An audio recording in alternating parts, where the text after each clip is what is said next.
Welcome back to my YouTube channel. We're going to talk today about, guess what? Yes, exam stress.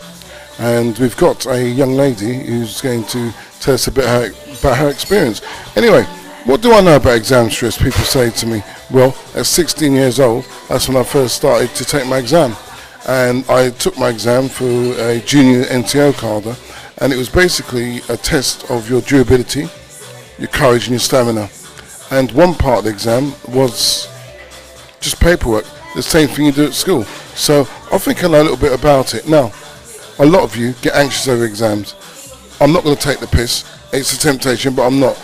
But the exam is serious. You're in school for 4 years, and that 4 years you better get it right, because you're going to take an exam which is going to affect you for the rest of your life. Now, I have a saying, the rope's tight and then it snaps. So you better get things done, because they're not going to come overnight.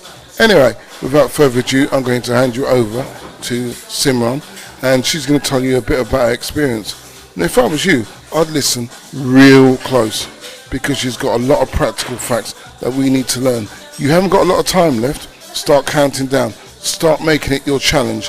Start putting your plan together to get stuck in. Okay, without further ado, over to you. So, shall I start, yeah? Okay, so how I revise for exams. So what I do, I break it up. So if I know I've got 4 exams, there's 7 days in the week. Okay, so what I do, I say 8 days. So 2 days per subject. Okay, so then I'll break it up. So I'll look at one subject and I'll look at all the different chapters. So let's say I'm starting chapter 1, my first module. So I will wake up as if I'm going to school. So I'll wake up 7, 8 o'clock, brush my teeth, wash my face, have my breakfast, get ready.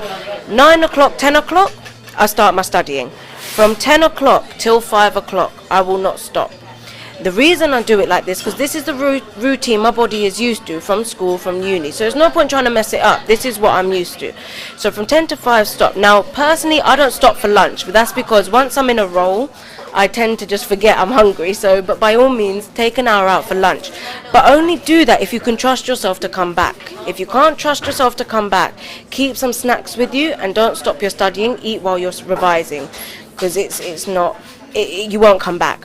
Now, some people say that, you can only revise for 45 minutes or half an hour, then you have to have a break. But it's individual. I don't need to do that. I can just go and go and go. But I set myself goals. Now, it might take me, to do this one chapter, it might take me 3-4 hours.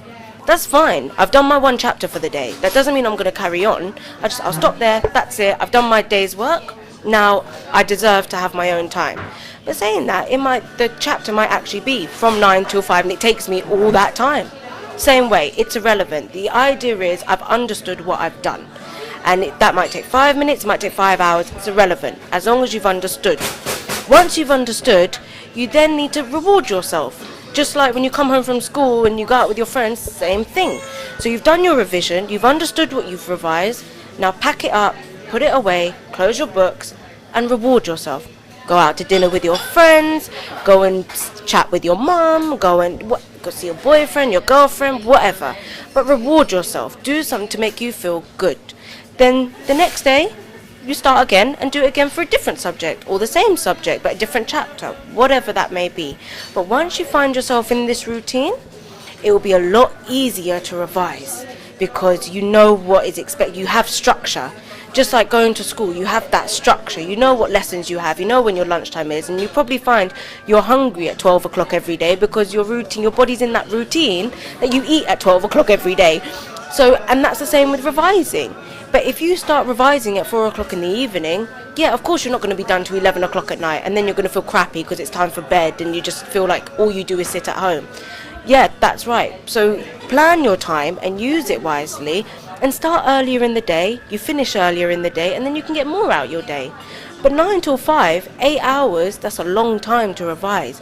So after that, you should feel no guilt. You've done your day's work.